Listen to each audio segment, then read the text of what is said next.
Let me just explain about our office and why we're doing these webinars and what we're hoping to do today with our focus on disability and sexual harassment. So the office that I lead is involved in 3 broad areas of work on eliminating sexual harassment. And I do want to stress we're talking about elimination, not mitigation or reduction. We're talking about the ending of this form of abuse, of this form of discrimination. And so my work looks at our internal coordination within UN Women, how the different parts of our organization join together on this work. We also lead for UN Women on the system-wide work at the UN as a whole on ending sexual harassment. And thirdly, and this is where you all come in today, we connect beyond the UN system with the world outside to share information, to learn from each other, and to galvanize our efforts towards elimination. That means connecting with the activists, the Me Too movement, the people on the front line who have made sure that this issue is on the agenda in a way it hasn't been before. I pay tribute to them and I acknowledge their leadership. We connect with researchers, with academics, with policymakers, with legislators, with other parts of the UN who are representatives of the world beyond the system, and seek to develop guidance, standards for action and behavior, shape the discussion around ending sexual harassment from a human rights perspective, ensure that victims and survivors are more and more effectively placed at the center of our work, our deliberations, our reviews, and our progress. As part of that work, we have issued a number of publications that set out the guidelines, the guidance, the standards that we talk about. Links to them are being put in the chat box. The first one provides an overview of what sexual harassment is. And so let me just pull out a couple of key elements from that. We see sexual harassment as a creature of gender inequality that intersects with all forms of discrimination and inequality to make certain people more likely to be targeted. And I also add the flip side of that, which is certain perpetrators more likely to be protected. Intersectionality is something we are picking up today in a very strong way, but we try to ensure it features through all our work.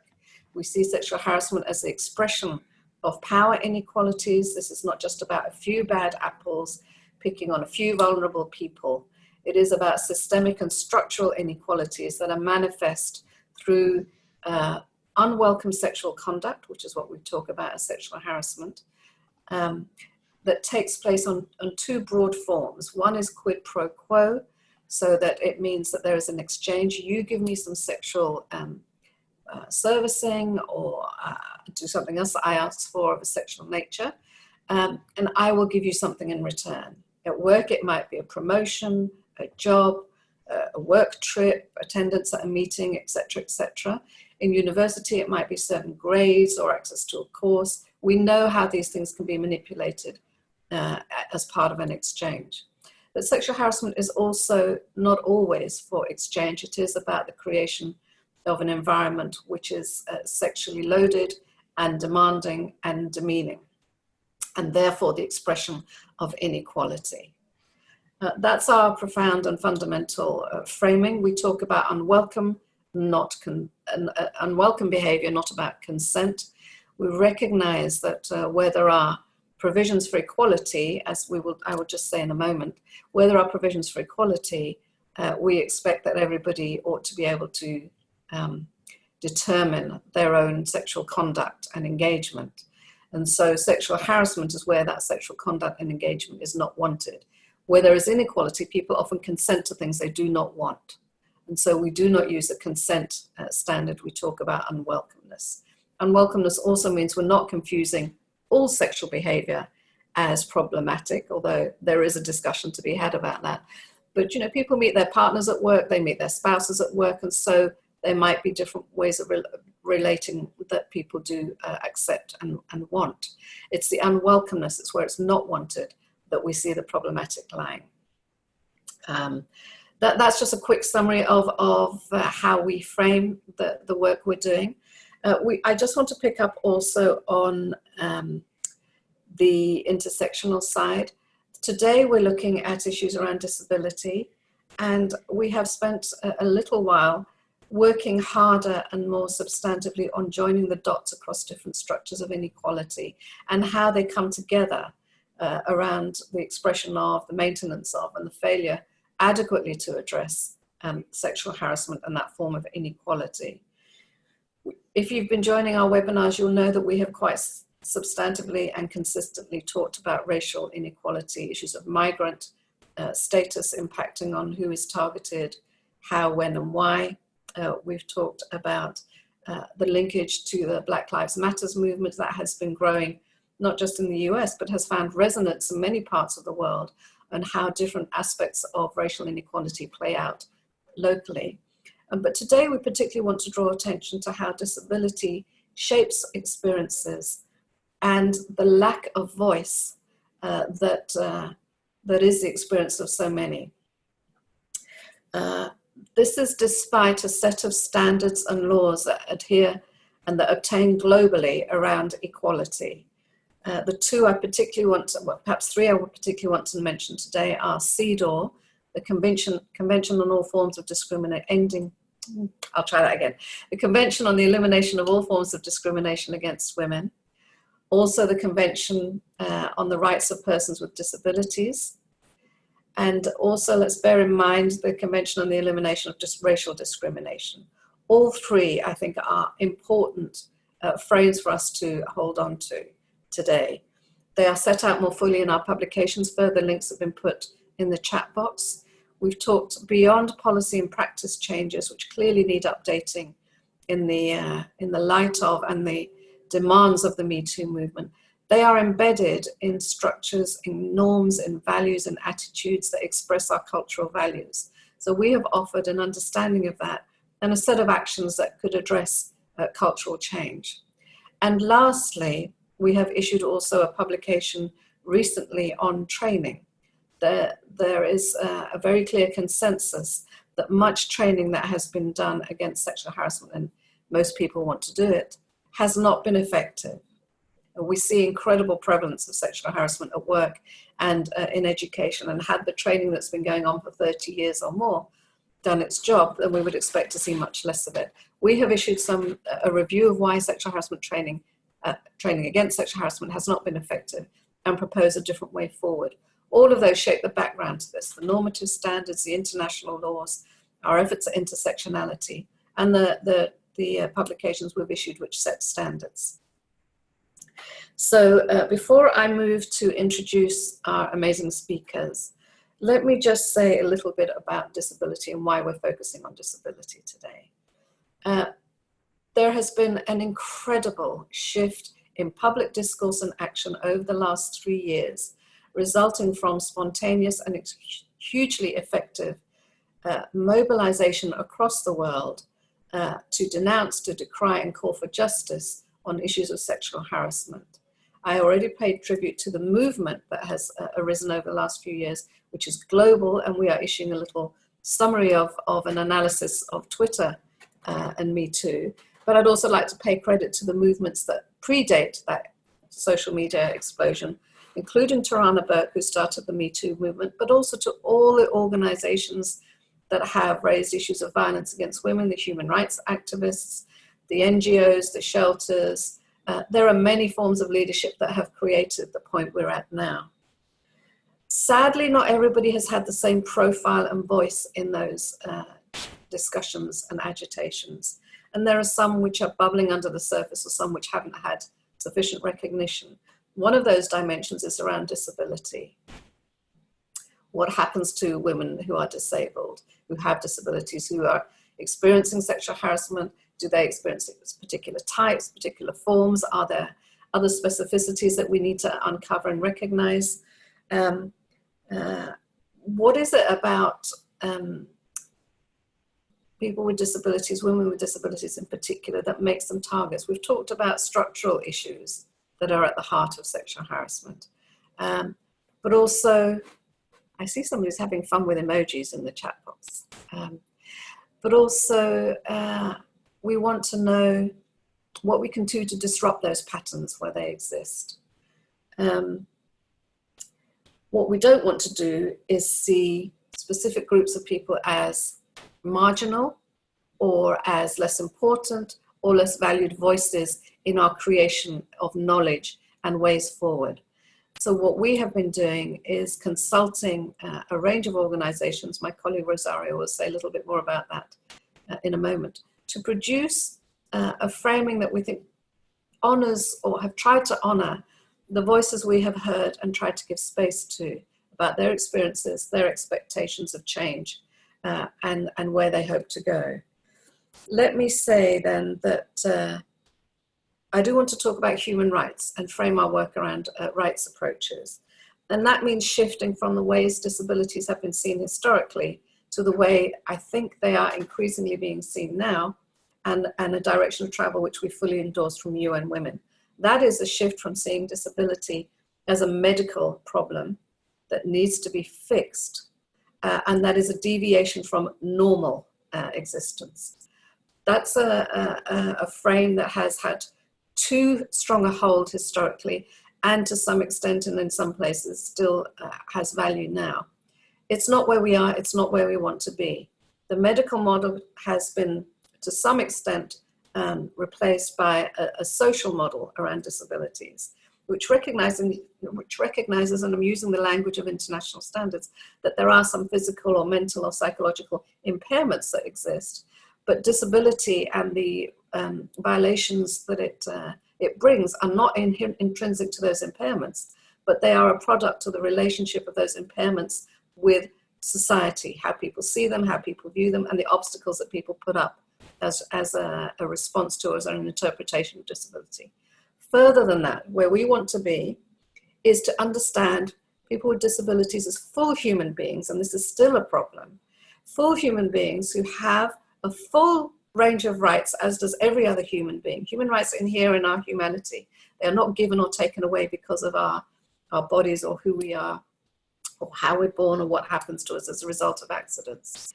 And it's in that human rights framing, that the pursuit of the full realization of rights for all people, that I think the claim that the disability movements have made, the demands they've made, nothing about us without us, is what we're trying to honor today and in our work as we go forward. We have been talking to the committee that monitors the CEDAW Convention and the committee that works on the Convention on the Rights of Persons with Disabilities, in our efforts to join these different aspects of work together in a rights framework.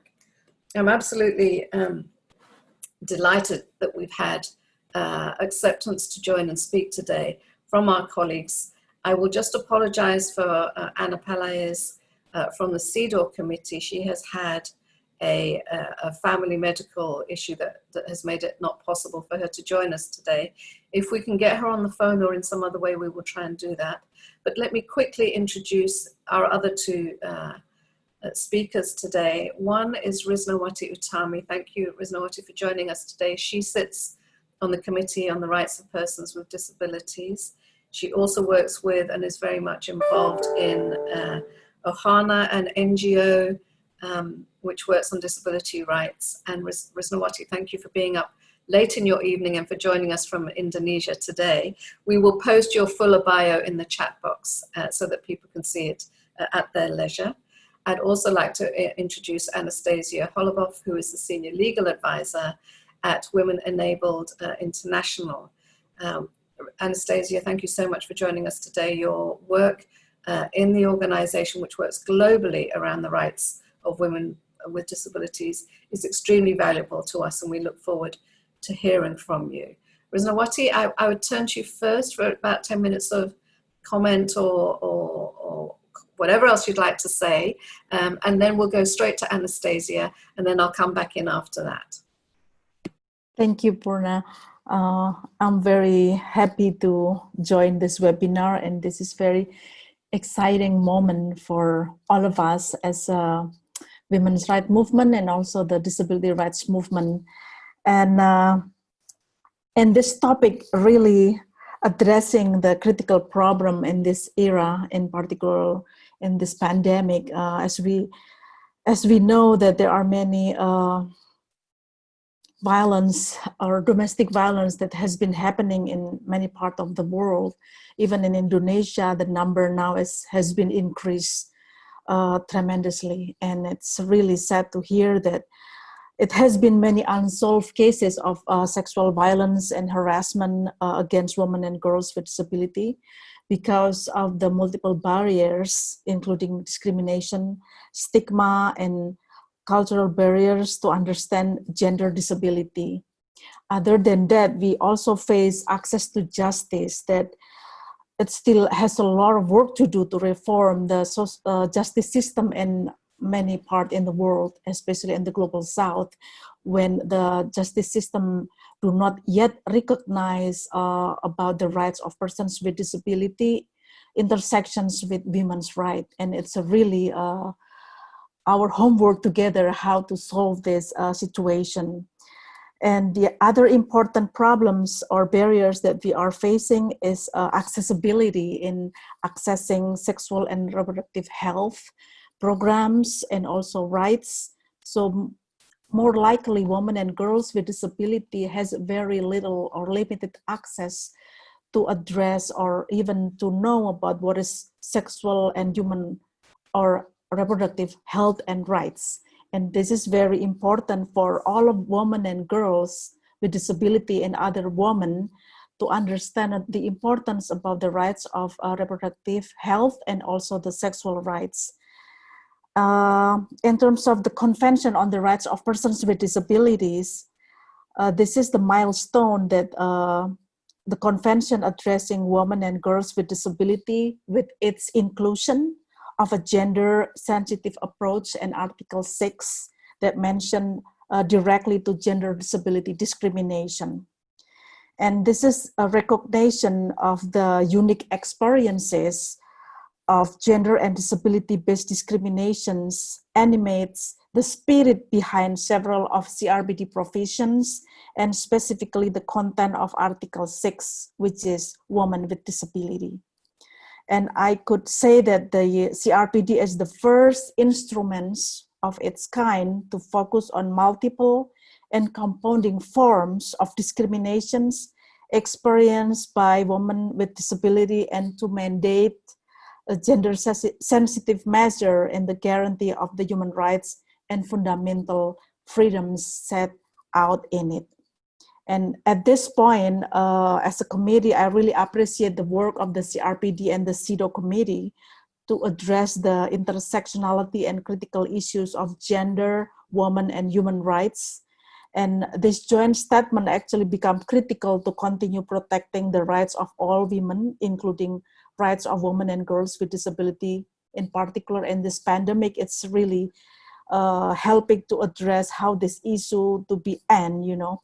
But in regards to the implement the CRPD and CEDAW, the state parties should fulfill the obligation under Article 5 and 8 of CEDAW and the CRPD, respectively, by addressing the root causes of discrimination against women and persons with disability. This including challenging discriminatory attitudes and fostering respect for the rights and dignity of women with disability, in particular ending sexual violence against women and girls with disability. All we know that in the past years, discrimination and violence, including sexual harassment against women and girls with disability, have been under-recognized by the women's rights movement and the disability rights movement. And now that intersection work on CRPD and CEDAW bring the fact that this coming together of women's rights and disability rights movement mutually reinforce and even create a new paradigm of human rights that push the frontiers of both the women's rights and disability rights framework and movement. And I think this work should be continued on how to ending the sexual harassment and also violence against all women, including women and girls with disability.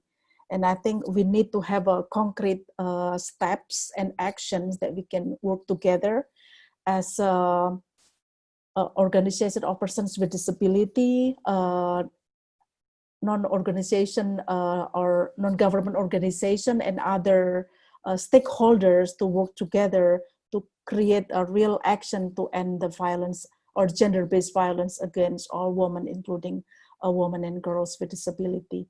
And I think this is I would say the joint statement between CRPD and the CEDAW. It's a very good start on how we can work intersectionality, and we create more concrete action, which is Purna just mentioned before about creating the guidelines. And actually this is part of how to make it more on the ground to implement the conventions. And this guideline is a really a concrete solution that I can say that we can train to the state parties, the parliamentarians, and all stakeholders, including the justice system, in order to end the violence against women. And I think this is a very good start that UN Women creates the guideline.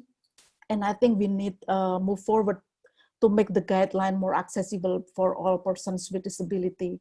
For example, we can make like an easy read, audio book for the blind, and also other accessible format that persons with disability, in particular women and girls with disability, can understand their rights and to protect themselves. And I think this is our action, concrete action that we can continue to work together. Thank you. Thank you so much, Risnawati. We'll hear more from you in the discussion. Thank you very much. I see some people are commenting online, and we'll come back to those in a moment. Anastasia, we'd like to hear from you, if that's okay next. Thank you. Great, thank you so much, and thank you for having us. We're really thrilled to be a part of this important discussion and to have this publication, which, as Risnawati said, is really essential to tackling the issue of violence against women with disabilities and creating a new paradigm and working together intersectionally. So I wanted to build off what Risnawati said to highlight the practical changes that are emphasized in the publication by UN Women, and how the policies and programs to tackle sexual harassment, the traditional ones really need to be adapted to be more inclusive of women and girls with disabilities, because as we know and is emphasized in this publication, historically, women and girls with disabilities have been excluded from those programs, either directly by being told, you know, this is not for you, you should go to the disability program. Once the person goes to the disability program, they say, well, we don't deal with sexual harassment, that's a gender issue, go back there. Or indirectly by just having information that isn't in an accessible format, having a building that isn't accessible, or having a discriminatory attitude that treats women with disabilities as asexual or hypersexual. We see that in the publication as two issues that women with disabilities regularly confront when they try to bring up these issues that they're experiencing. So Women Enabled International had the chance to work with UNFPA to draft guidelines on how to adapt accessible GBV and SRHR services. And we work with UN Women as one of the key consultants in that publication. So I wanted to highlight the kind of foundational areas that need to be tackled to create accessible services for women and girls with disabilities globally. That are also reflected in this publication. So the first is the need to create and invest in creating an enabling legislative and policy environment. This is really emphasized in UN Women's document of recognizing that sexual harassment laws, policies do not currently incorporate women with disabilities, do not provide for the sort of unique forms of sexual harassment in the work and school settings that women with disabilities experience. And as a result, there's a gap that prevents both justice being served, but also access to services such as counseling and other rehabilitation services. So one especially unique issue that exists for women, particularly with intellectual and psychosocial disabilities, is the issue of guardianship and legal capacity.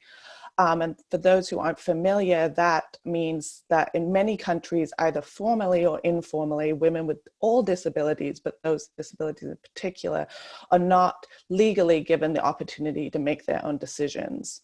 And the relevance of this, particularly when it comes to sexual harassment, is that first of all, oftentimes those guardians or people serving in those roles, because of the deep power inequality that is existing there when someone can make all your legal decisions for you, that is a situation often rife for abuse. But particularly in school and work context, you'll see the guardians really serving as major barriers to accessing any form of justice or recourse. So this is something that is often something that people are completely unaware of when they're not familiar with disability issues.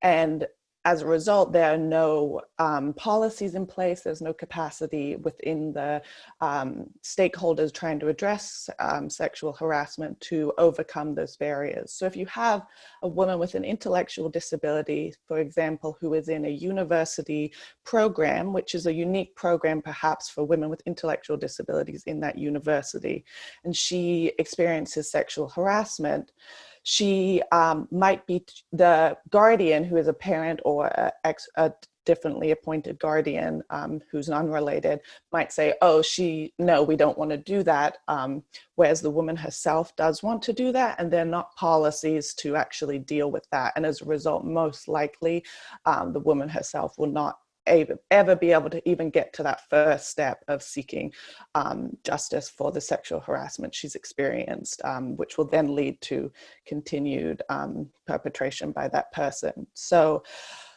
relatedly, the document itself highlights the need for access to justice, and we see that in the access to justice context, as Risnawati was highlighting, in the form of women not being allowed to testify because they lack legal capacity, or more informally, of not being viewed as actual reliable witnesses because they are blind and they cannot give what maybe traditionally the lawyers might think of as a description of a person's physicality.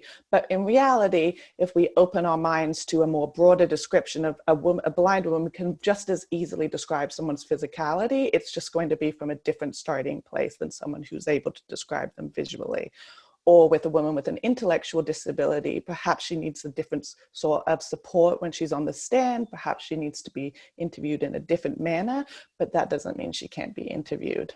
So really broadening our understanding of what it means to have programs that allow someone to bring their whole self and have those adaptations necessary.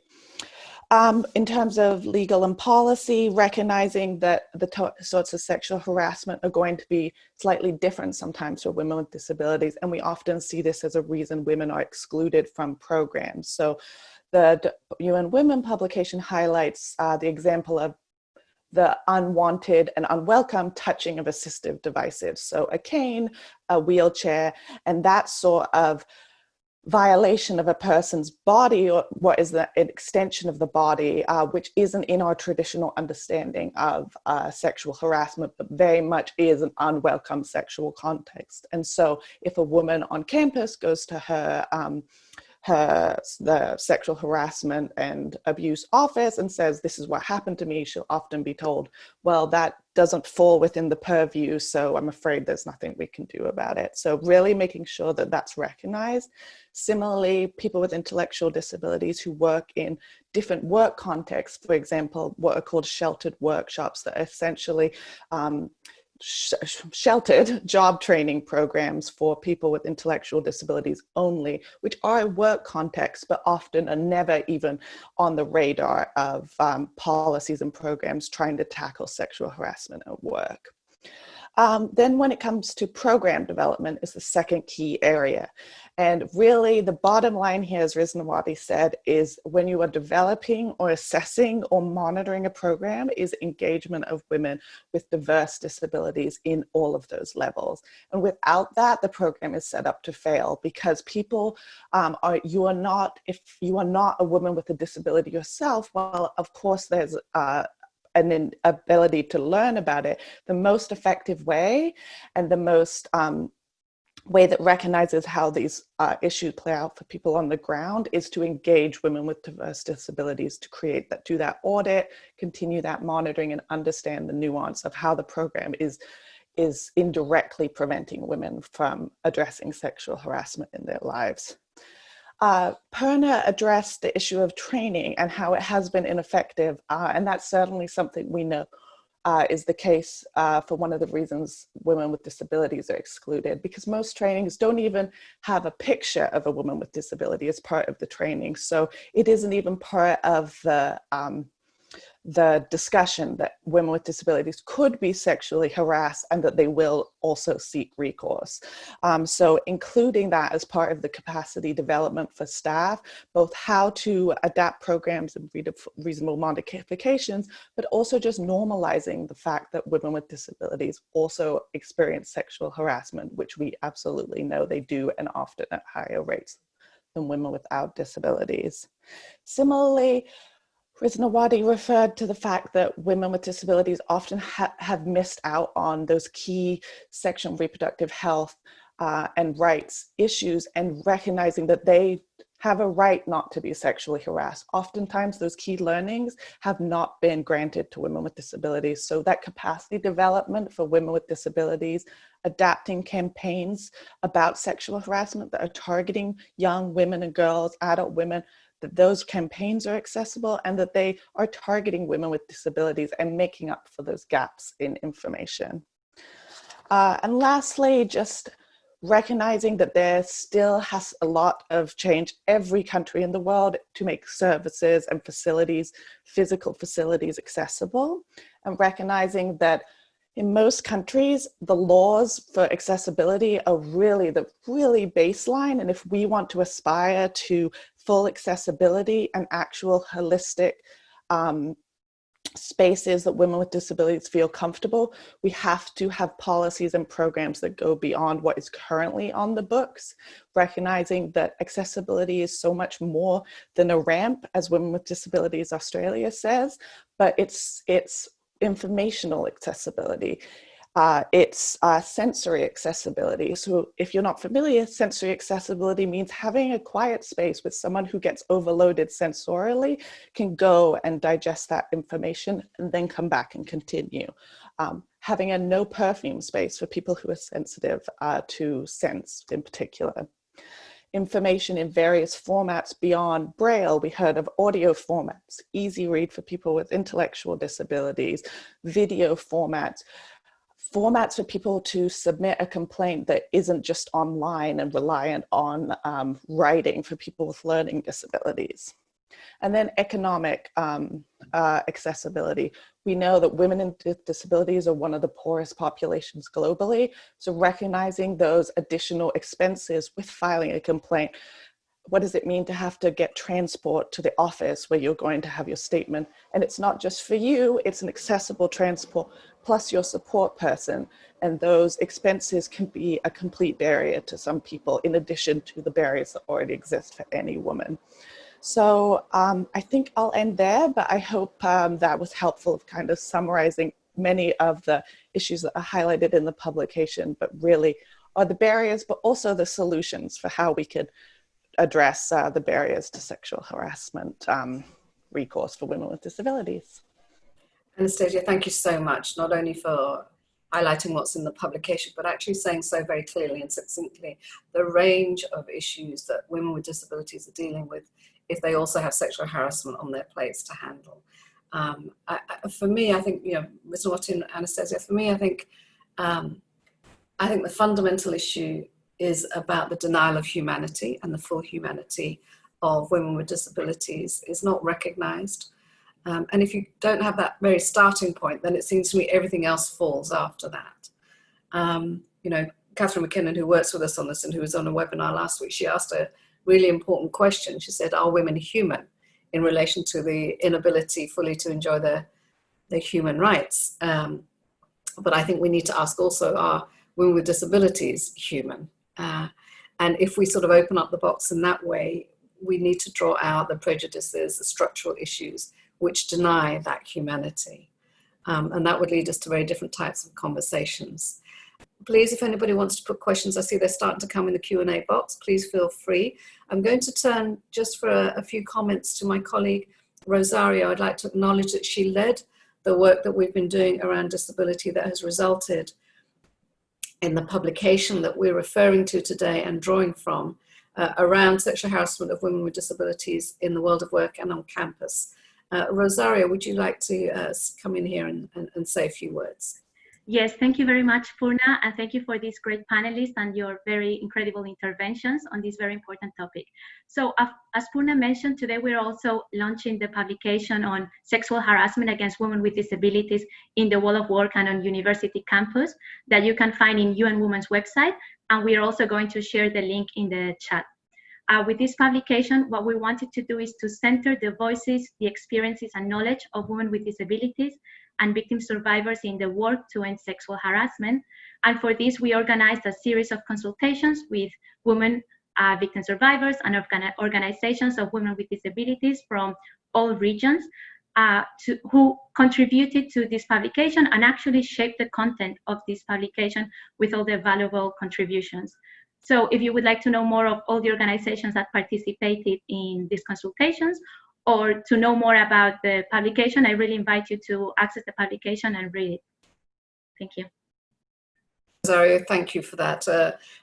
And thank you for leading this work. We're very proud to have done this. I hope we come with some humility and say we haven't got it all right. We know we haven't finished the journey, but we hope we've shown an indication and a willingness to learn from those who know. We're very keen that those who are on the front lines, those who experience sexual harassment, whether they're with or without disabilities, whether they're migrants, immigrants, or domestic workers or politicians, that they are seen as legitimate and credible sources of knowledge and that they're recognized in their expertise. So we've tried to be honorable to and true to the voices who have informed this work in the publication. Rosario, we've put the link into the chat, I think.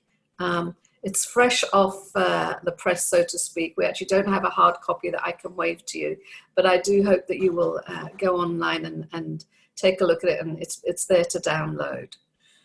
Thank you for pushing us also, Risnawati, to do more. We have produced a couple of our publications in Braille.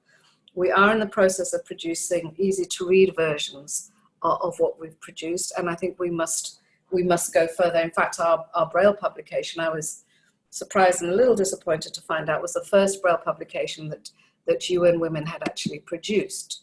And I won't bore you now, but it took quite a while for us to work out how to get it done and who to go to and to make it happen.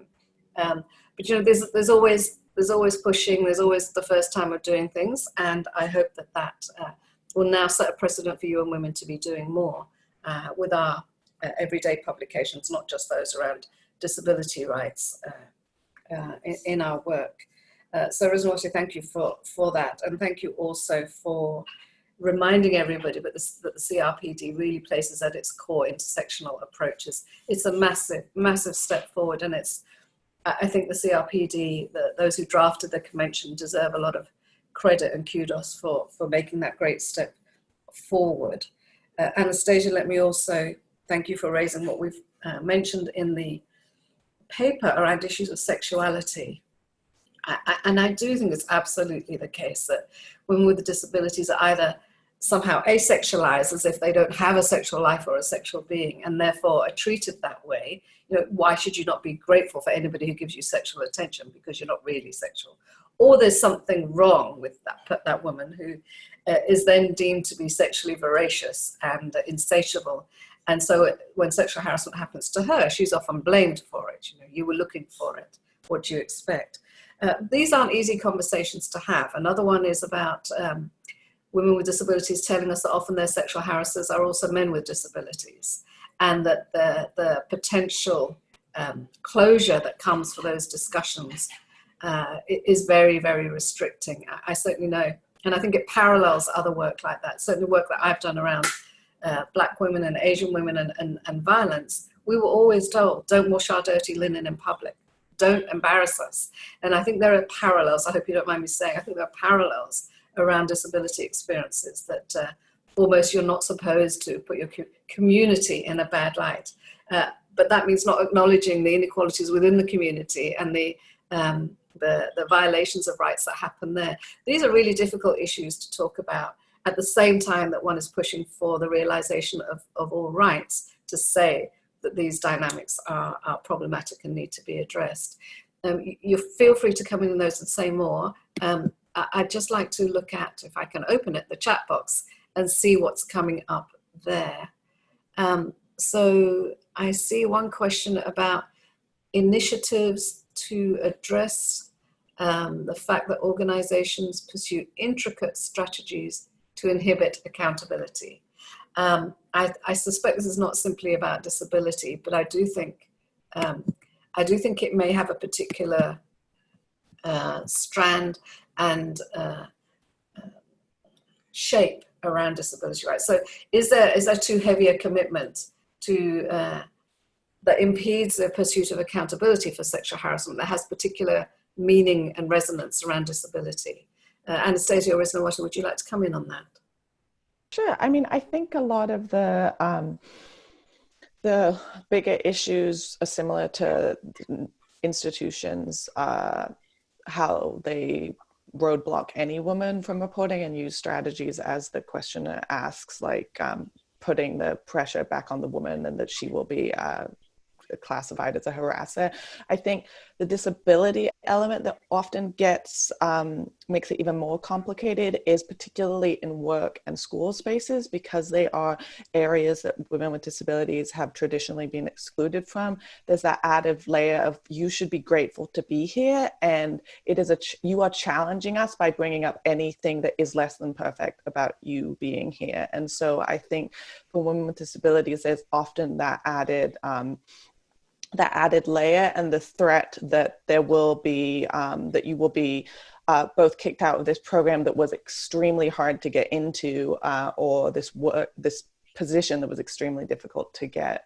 So I think particularly institutions use that aspect against women with disabilities.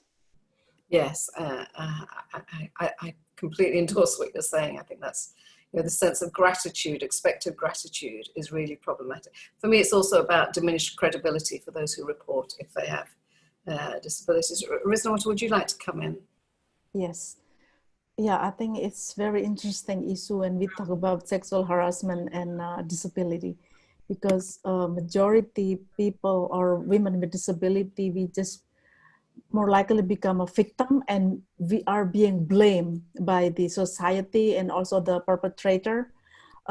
They blame us that we attract them, or, I think it's all about stigma that we have been facing, especially in terms of cultural values.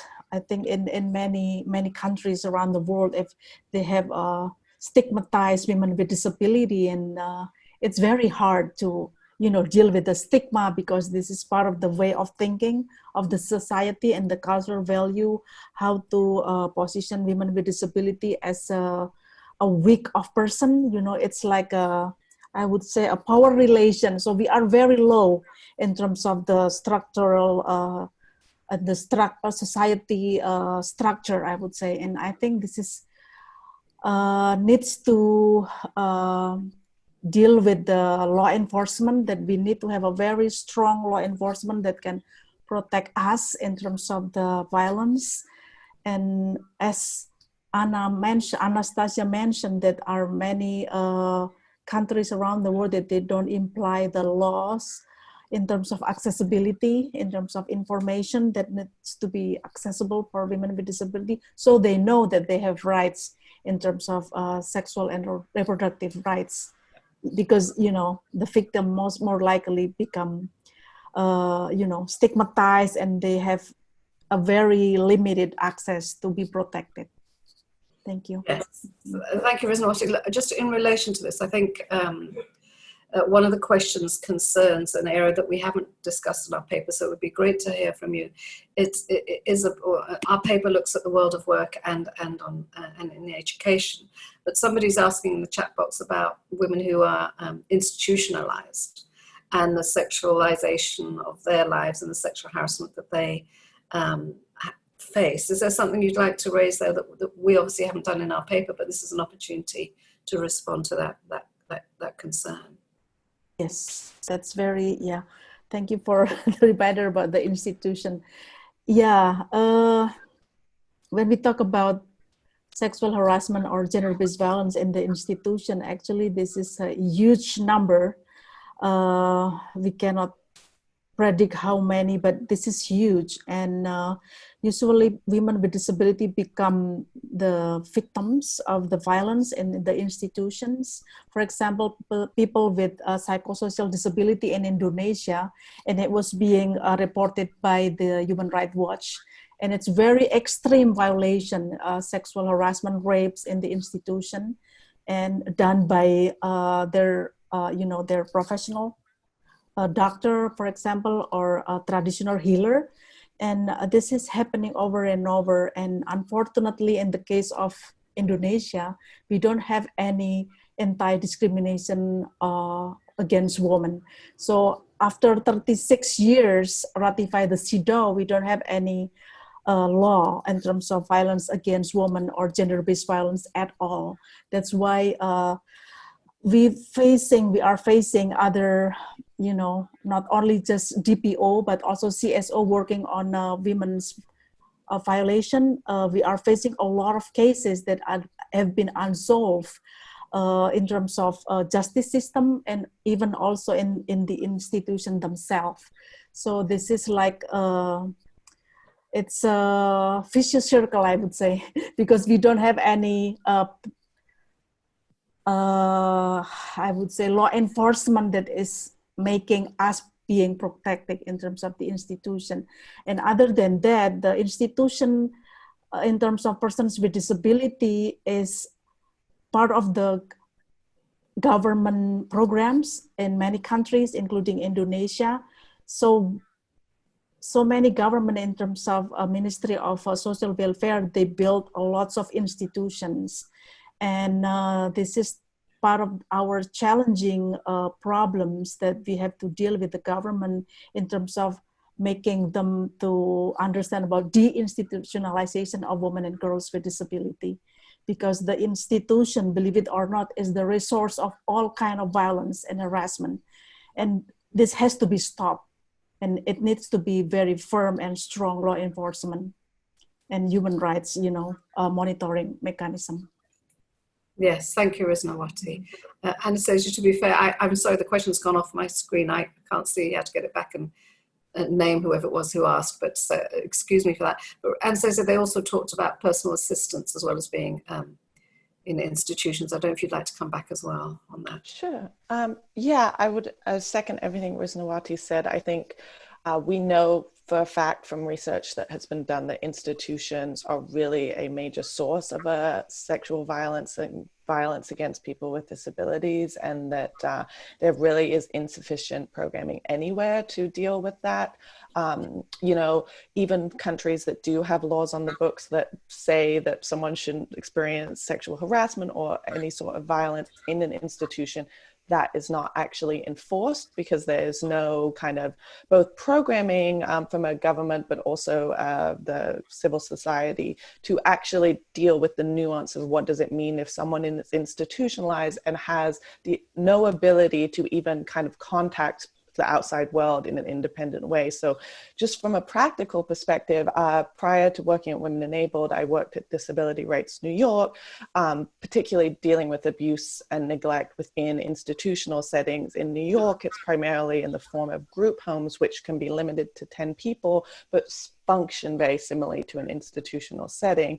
And from a practical perspective, the clients I would have, how are they going to tell anybody about what's happening to them? We have all these great policies and programs, and we say we don't allow sexual harassment against women with disabilities, but literally, practically, there is no way a woman with an intellectual disability whose entire day from the moment she wakes up to go to sleep is with the staff members who unfortunately are often the perpetrators.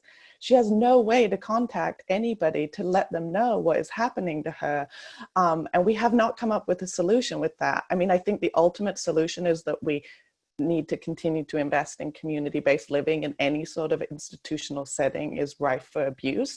But in the interim, we need to come up with programs that are specifically tailored for women in institutional settings, because we are just leaving them extremely vulnerable. And when something is identified, despite the odds, and a woman is able to come forward, as you mentioned, it's often what is either the personal assistant within the context of the institution, so the staff person, and due to unions and policies, that person is often just simply moved to a different institution rather than actually facing recourse for what they have done. And I think at its core, as you mentioned, Purna, that really goes to a lack of value for the lives of women with disabilities, and people who have been institutionalized are probably the least valued in our society because we have deemed them not even able to be amongst us. And so we really need to tackle that if we're serious about tackling sexual harassment against women with disabilities. So I want to endorse that and acknowledge also that we certainly don't think we have all the answers. And certainly in the publication, we haven't addressed everything that needs to be worked on. And I do think there is a journey still for us to hopefully take together across different institutions to give greater space to those who've been in institutions, who know how they work and so on, to think about how to provide better rights, protections and enjoyments for women there. It's a very, very tricky area. And I think, again, it shows that that most policy and public discourse hasn't really attended to those really challenging areas of work. And I keep using this phrase, that our task, even as experts, and everybody in this, in this meeting, this gathering, is probably some sort of expert, that we haven't, we have yet to do more to do on the listening side, which is about asking the right questions, letting somebody speak, and not talking, but listening. And I think that's methodologically and procedurally something we're not used to doing. It is something that, the commitment to leaving nobody behind and Agenda 2030, I think, requires of us. And I think it's absolutely core to the notion of intersectionality and what intersectional practice consists of. It's learning from those who are on the front lines and dealing with complexity and intersectional inequalities. We've got quite a few questions. If I may move on now to, here we are. And it's from Annette. One of the difficulties with some women with intellectual disabilities and or autism is that their sexual feelings overwhelm them and they can feel delighted by what other women would experience as sexual harassment. How to deal with this? So I will say, I'm not sure I actually, from my experience with friends and colleagues and just working with people with intellectual disabilities for a very long time, I'm actually not sure I agree with the premise of the question. I think this is part of the hypersexualization and of women with intellectual disabilities and developmental disabilities like autism. And I think oftentimes it's not someone becoming overwhelmed with sexual feelings, it's the complete lack of comprehensive sexual education in advance of that moment, and the complete lack of accessible education to teach a woman with an intellectual disability or autism about healthy boundaries, about healthy relationships, about healthy engagement.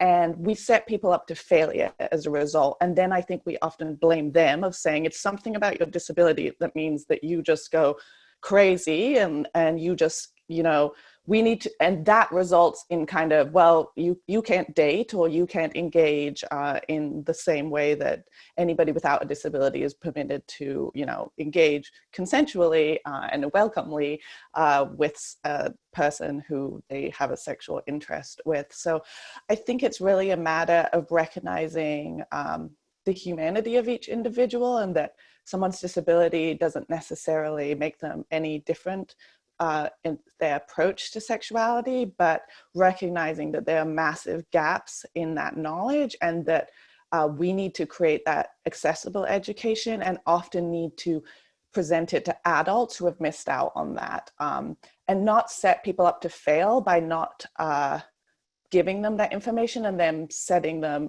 in a school setting or work setting and kind of saying, there you go, you're in this new, they might be a, young 20-year-old with hormones raging like anybody without a disability, and we set them in a school setting and they make some bad decisions or maybe try to flirt in an inappropriate way. And we kind of assume that that means they cannot be in an environment like a school environment, rather than actually taking it a step back and saying, okay, actually someone let you down because they didn't teach you, those skills that you were looking to get, or just that information you were looking to get. Thank you, Anastasia. That was very helpful. Risnawati, did you want to come in on that too? Yes. Yeah. I think how to deal with this is actually, I do one of the program, sexual education for all, like for people or children with intellectual disabilities in the past. So we create sort of peer counseling, the peer counseling. So we do every week on the different school. One in school with intellectual disability, and they are more likely girls with disability, with intellectual disability. And we trying to create a methodology that deal with communication, information, and education on sexual and reproductive health. So they understand, and we also train the teacher and also their parents. So then they have better communication, giving accessible information and education to their children with intellectual disability, or I would say the young adults. So this is very important, how we create the methodology and approach to deal about sexual and reproductive health and rights. Because once we create the wrong, assumption, and then the community, the school, and other stakeholders around it, they will have a wrong stigma or perspective about their sexuality. And this is kind of important strategy. We call it in Indonesia KIE, which is communication, information, and education in terms of sexual and reproductive health. And we trying to create a curriculum in the school, so the person or also the teacher and the parents can have better understanding about sexuality of their daughter or their boys with intellectual disability. So this is kind of, I think, methodology that we can, continue developing for, especially for people with intellectual disabilities. Thank you very much, Risnawati. I think, it's so unusual to be in a discussion around women with disabilities and sexual lives. It's almost as if there's a consensus that the two don't mix. That we don't have, that women with disabilities aren't sexual beings. And it just struck me as you were both talking, I don't think I've ever had this conversation anywhere else except in the consultations around disability and sexual harassment. And I think that's an incredible failing that really strikes me about our denial of that full humanity of women with disabilities. And I'm also struck by the layering of how that works with the difficulty of allowing any woman to be a fully sexual person in control of her sexual life. And we see that particularly around sexual and reproductive rights and health work.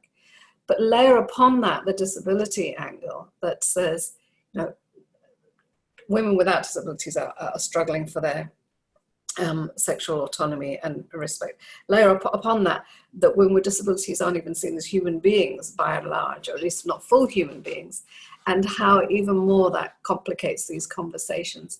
And I think that makes them ever more urgent, actually, that we find a way to spaces in which to uncover these experiences, these discussions, and to move towards being able to move that work forward in a helpful and productive way. There is so much to do. Let me move to seeing some other questions. I see them mounting up.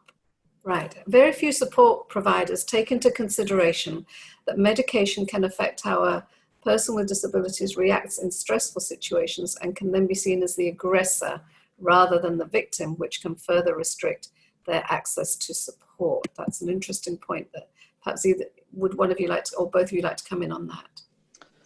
Sure. I'll just say, I think that is true. I think, and often the solution in particularly actually any setting is to just further medicate a person. So to not recognize that that is often the source.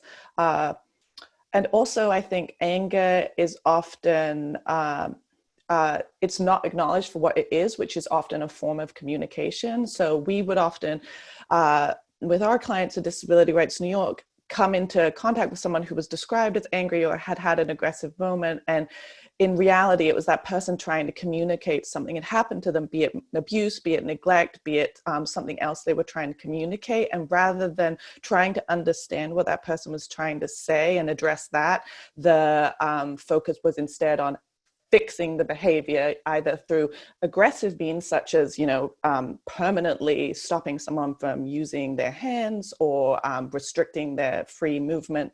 So I think, first of all, recognizing behavior is often a communication. And then also it goes to informed consent and engaging the person who is taking that medication with the decision to take that medication and recognizing the consequences of that medication and helping them to make the decision of maybe they want to try a different medication because of the consequences of how that is making them feel. So a simple example of someone who takes ADHD and the medication and makes that decision of, you know what, it makes me too sluggish and I would rather address my ADHD through other modifications than this medication that makes me sluggish, even though this is the treatment for ADHD. So I think those are just two elements I really wanted to highlight in a situation like that. Thank you, Anastasia. Risnawati, anything from you? I just would like to highlight about the informed consent. This is always missed in majority of women and girls with disability assessing, sexual and reproductive rights and health. And I think we need to have more information and education on about informed consent, especially in many institutions like schools or university and other public space or work, that to recognize about the informed consents for, once they employ staff with disability, they have to have accessibility and other reasonable accommodation. And if they cannot provide what is the consequences, I think, the informed consent is for me in the perspective of the human rights law, it needs to be, implemented in the real life in order to reducing gender-based violence. Mm-hmm. Thank you, Risnawati. And on that point, may I just ask you, if you wouldn't mind, I'm guessing not everybody in the webinar is a disability rights specialist, may not be very familiar with the convention. Perhaps you could explain procedural and reasonable accommodations. They are terms not everybody might know. Yeah, okay, thank you. Yes, when we talk about accessibility, actually we need still to provide individualized support. And individualized support can be considered as a reasonable accommodation. So every single person with disability that needs reasonable accommodation has to be adjusted with their needs, their personal needs, because every single person has a unique needs that we need to provide in order to support them in terms of access to education or even to work. So reasonable accommodation is, I can say, it's individualized support that is modified for the person. And if the institution or, for example, school can provide accessibility, it's not enough, for a person with disability. We still need to have a reasonable accommodation. So some government, think that once they provide accessibility, everything has done. No, it's not done yet, but we still need to provide reasonable accommodation. And other concrete example, if I employ a woman with disability and she's a paraplegic, for example, I have to have her extra hours during the lunchtime, for example, so she can lay down, so she can reduce the the pressure source. So this is very important to understand. If someone sitting for a long time in a wheelchair, we need to have an extra hours for her to rest, other than other women without disability, something like that. So it's more individualized support for a person with disability instead of providing accessibility, which is accessibility can be include information, also physical, for example, ramp or accessible toilet, and other accessibility in terms of communication. For example, we can provide sign language interpretation instead of the captioning, for example, because maybe the same deaf person, but the other is hard of hearing. That means he still need captioning rather than the sign language interpretation.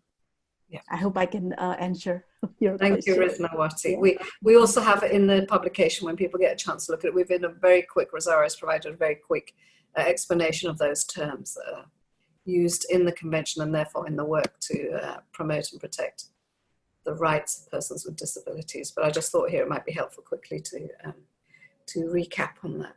I'm going to move to a question that's in the Q&A, but it's quite long. So if you bear with me, Anastasia and Risnawati, if you want to open the chat box, you'll also see it. It's from Shushmita, who says she's been working closely with victims of gender violence, particularly acid attack survivors, around their rehabilitation. We try to provide training and employment and so on. They are concerned with how to ensure that rehabilitated women are not then subjected to harassment and violence. And they are observing that these women are not very confident. They don't like to speak up against anything wrong. How can they effectively deal with this issue? Yeah, I understand most of us, including me, a woman with disability, we have internal problem that it's called self-esteem. Usually people with disability that are living in the institution for a long time, their self-esteem is not that strong enough rather than the person living in the community, inclusively.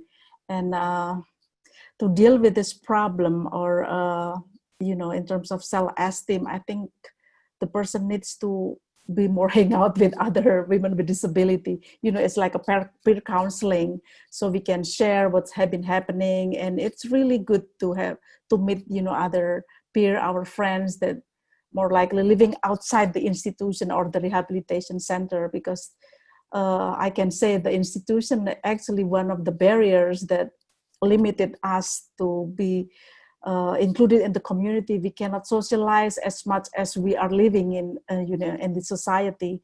And I think that in terms of the self-esteem, the person needs to meet more people with disability and to meet more other people without disability, so they can have building conversation, building more perspective about life. I think this can be done by everyone, like women with disability living in the institution or other, maybe parents who has a young adult with disability that always stay at home. They needs to get out from the house and trying to see the world and socialize with other person. I think that's one of the solutions that I get over. Thank you, Risnawati.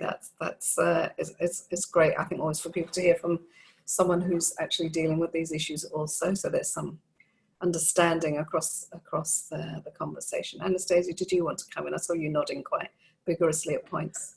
Oh, I completely agree. Yeah, I think that is definitely what I would have said as well. And I think we just have to, I think we can't underestimate how negative the portrayals of people with disabilities are in every culture, be it through the media or just the language we use. And that when someone acquires a disability, that ingrained discrimination that then is turned on oneself is extremely, extremely powerful. Even the language that people will talk about an acquired disability. I'm so sorry that happened to you. And I think the way to overcome that is to, well, broadly continue to address discrimination and dismantle that perception. But as Risnawati said, engage with local groups of women or people with disabilities, because I think it's pretty impossible when you spend time with a group of empowered people with disabilities to maintain some of those discriminatory views. Instead, it's, really where you'll find that strength and recognition that the disability community is a rich and wonderful and incredible community with so much value and so much, you know, creativity and so much to offer the world that we haven't yet acknowledged. But if you become a part of that community, you know, there's so much to gain from it, and doing that is connecting with other women. Yes, and I think that networking, that support that women and women's organisations provide each other is so critical to progress that's been made and that still has to be made. I'm mindful of time here. Thank you both. There was one question I think that we missed, that I think in a way we've touched on in the answers to other questions, but it's apart from accessibility, what are the greatest barriers to reporting sexual harassment? Yes. It's interesting because my organization is also working on increasing capacity of women and girls with disability to have courage to report if something happened, especially gender-based violence happened to them, you know. And I think not only accessibility, but also the mindset of the environment and also the justice system.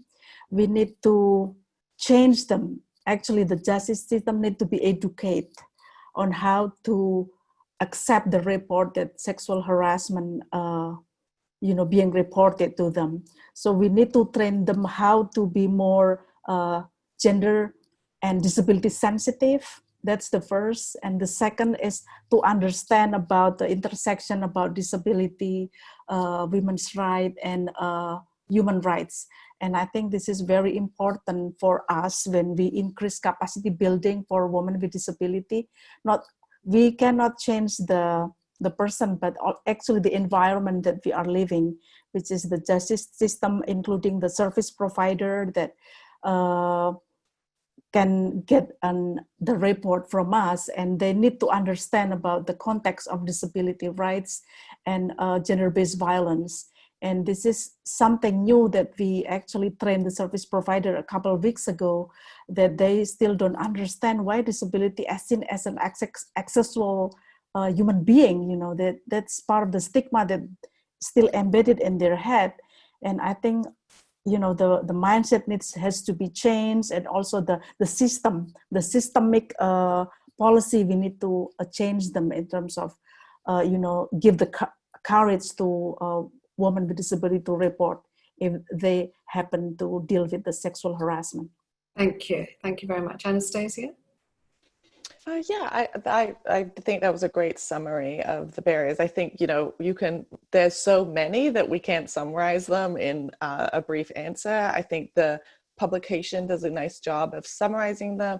We, with our UNFPA publication that I'll put the link in the chat, you know, tried to summarize them through consultations with women globally. You know, the categories I listed before, I think it's legislative and policy, it's programmatic barriers, and it's accessible facilities that are kind of the three categories of barriers. And then within that, you've got different kind of elements, particularly for women with different types of disabilities. So a hearing disability, a woman who is of short stature, a woman with psychosocial disability, and really addressing those.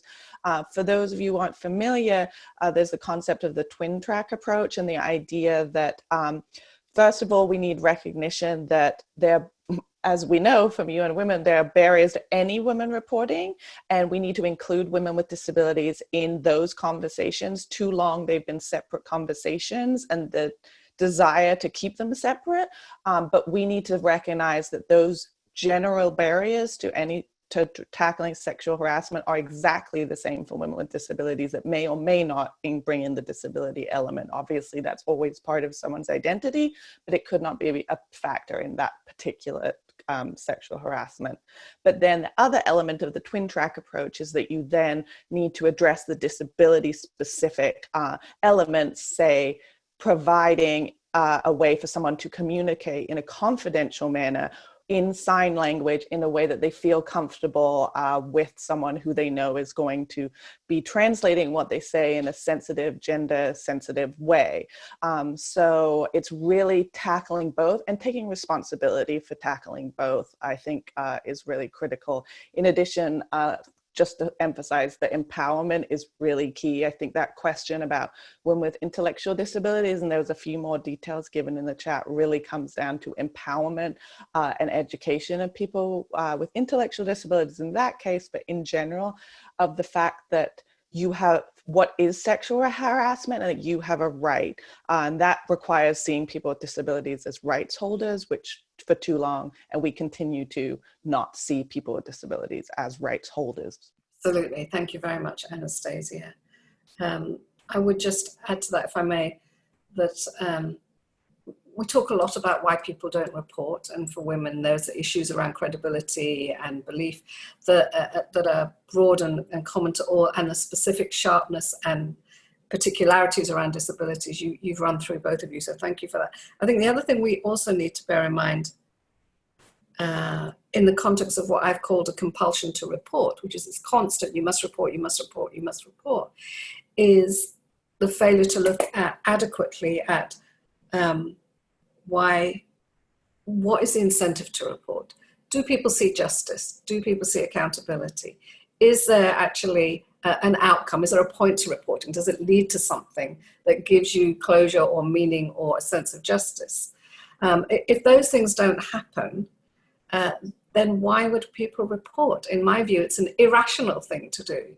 And in our second publication that, there were links put up earlier, we've talked about the task being to make reporting a rational thing.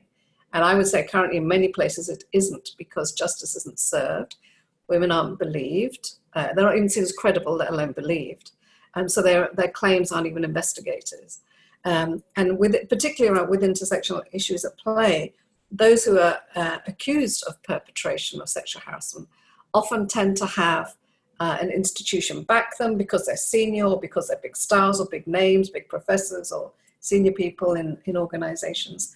And so the sense of closure and protection of them trumps and wins over the whatever compulsion or motivation there is to ensure the safety and equality of those who've been abused. And so I think we do need to look at the other side of the point of reporting. If that point isn't delivered, then why will people report?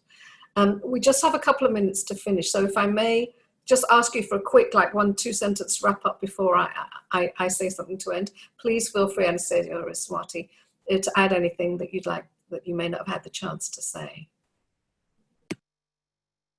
Thank you, Purna. Yeah.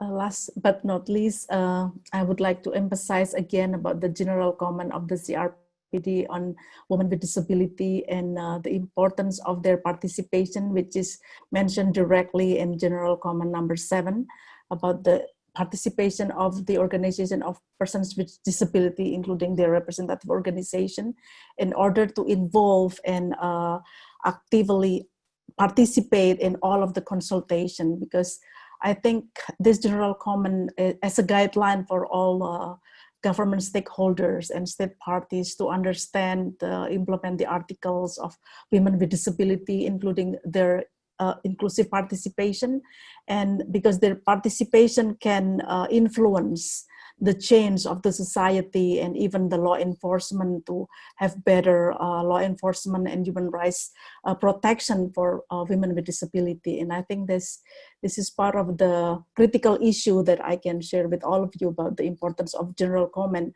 on how to understand this article to be implemented on the ground. Thank you. Thank you very much, Risnawati. Anastasia. I think I'll just end with kind of emphasizing that, it's so terrific to see places like UN Women beginning to tackle these issues and tackle them in an intersectional way, and also tying them to past work to really emphasize that work that might have not explicitly mentioned women with disabilities still applies, and that to tackle this problem, we have to take that intersectional lens that recognizes the basic idea that women with disabilities are women too, and we need to recognize that and hold ourselves to account. And then just to end on, we get asked a lot from the women's rights space, how do we begin with disability inclusion? And I just will return us and end on the principle that the disability movement is founded on of nothing about us without us, which if you're not familiar means what it says, which is you should not be doing disability issues without engaging women with diverse disabilities, recognizing that there's a range of disabilities, multiple identities, migrant women with disabilities, Black women with disabilities, and that they need to be part of this discussion in a way that enables them to be equal participants. So women with intellectual disabilities, it's going to require maybe those steps before to get them up to speed to where the other people in that discussion are. And that needs to be part of the timeline, it needs to be part of the budget, it just needs to be part of the program development from the beginning. So if I can leave everybody with one lesson, that is the way you can set yourself up for success, is really realizing that principle and applying it to this work. Fabulous. Thank you so much, Anastasia. Our time is up. Let me just share at this point, I'm going to have to squint at my phone while I do this, the results from the polls, which are quite interesting. First of all, let me acknowledge that not everybody replied, but you can see here that the vast majority of those who did reply, did respond, said that they were aware of sexual harassment of women with disabilities. And it seems that the vast majority of those who shared those experiences, or at least the knowledge of it, said it happened not only in work and on campus and on public space and online, but in all of them. And that's really quite a striking set of feedback from the polls. And lastly, the vast majority did not report their harassment. I don't see any of this as a surprise, but as a disappointment, and a continuing disappointment, and an illustration of why the work that we're all trying to do, and you, of course, Risnawati, Anastasia, on the front lines leading this work, it just shows how urgent it is. And I hope that young women will continue to improve our support and alliances with you in taking this work forward. I want to just be really clear that this is not a marginal or an additional add-on, optional extra to the work we do. Looking at some of the statistics that are in the publication, almost 20% of women in the world have disabilities of some sort. That's a phenomenal proportion. That is, you know, one in every 5 women you meet will be a woman with disabilities.